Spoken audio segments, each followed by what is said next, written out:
Welcome, everyone. My name is Matthew Smith, and today I'm joined by Suzanne Wilchin. Hi, everyone. And we are both pre-award grant administrators in the Sponsored Programs Office here on campus.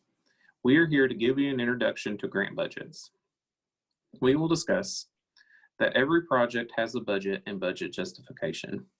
Your budget is the financial expression of the proposal and putting those numbers down on paper. Your budget justification is the written expression of the budget where we explain the cost and calculations in your budget. Your budget ceiling may be determined by the funder. This would be listed in the guidelines either as a max amount allowed or a range. We will review this when you start the submission process. In the next slide, we'll discuss the difference in direct cost and indirect cost that can be included in your budget. So what are direct cost and indirect cost? Let's look at it another way and think of your grant like a chicken sandwich. And let's say that sandwich costs $5. What comes on the sandwich? You have a bun, the chicken, some pickles, maybe some sauce or some cheese. Each of those items has a cost, just like your project. That is what is called direct cost. We can add those costs up for each item, and your chicken sandwich will probably cost around $3 to make. But you pay $5. That $5 includes what we would call indirect cost. The building you order the sandwich in, the employee that takes your order, and the equipment used to prepare your sandwich all have a cost to run.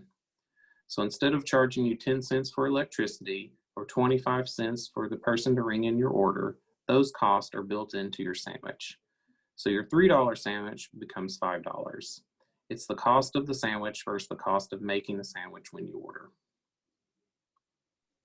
The following direct cost categories are found in a typical grant budget. Not every grant-funded project will use all of these categories. As you're planning your budget, remember that direct costs should be allowed by the funder, clearly allocable to the project, and considered reasonable. Personnel costs can often make up the bulk of a grant budget. They include salaries, wages, and fringe benefits. All UCA employees funded by the grant would be included in this category, such as PIs, co-PIs, undergraduate and graduate students, additional faculty, or extra administrative help. The travel category includes all travel costs for field work, conference attendance, presentation of findings, advisory meetings, participant attendance, etc. Typical travel costs include lodging, airfare, meals or per diem, and mileage. Travel must be planned and justified in accordance with university and funder travel guidelines.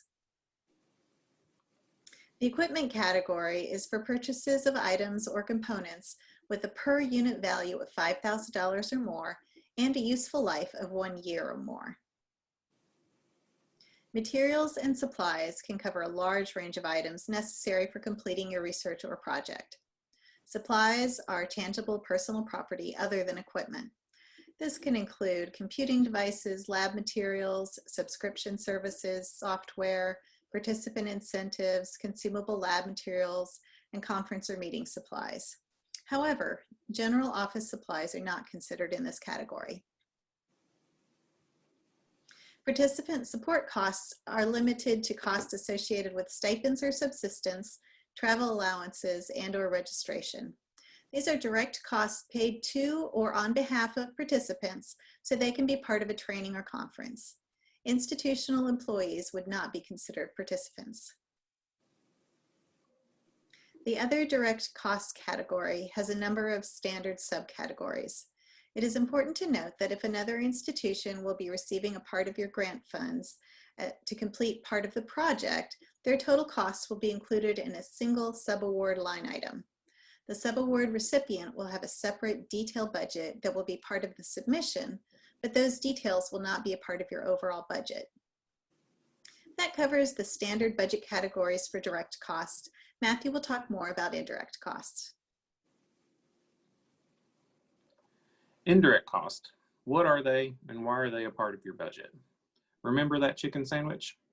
Indirect costs include items that are associated with running the university as a whole while supporting your grant project, like administrative staff salaries in our Office of Sponsored Programs or the financial accounting offices, utilities like heat and electricity, office supplies, making copies, and etc.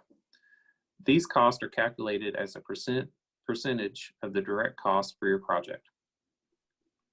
What is UCA's indirect cost rate? The rate is 32.59% of salaries and wages, not including fringe benefits, which is the rate negotiated between UCA and the federal government. For projects with little to no salary cost, the indirect cost amount would be very small or even zero. UCA is obligated to consistently apply our federally negotiated rate, meaning we will charge indirect costs to the grant unless stated differently by the funder. Funder guidelines can override the application of UCA's federally negotiated rate. These guidelines can set a different percentage or can say indirect costs are not allowed at all. This would be something we would discuss when reviewing those guidelines at the beginning of your proposal process. When you're ready to start your budget, there are several budget template examples that can be used. Many funders will have a form included in their guidelines for you to use. Or if no forms are provided, you can make your own budget in the format you prefer. If that seems a little daunting, our office does have a blank budget and budget justification template you can use and that we can walk you through when it's time. The main important item to know is that all of these forms have the same basic cost categories, and the justification will always match the categories in your budget. So when you are ready to start working on your proposal budget, or you have a draft ready for budget review, who do you call? This slide shows our respective portfolios by college, and the next slide has our contact information. We're very happy to help at any stage of the budget planning process. Please don't hesitate to reach out to either of us with any questions. And thank you for watching our introduction to grant budgets video.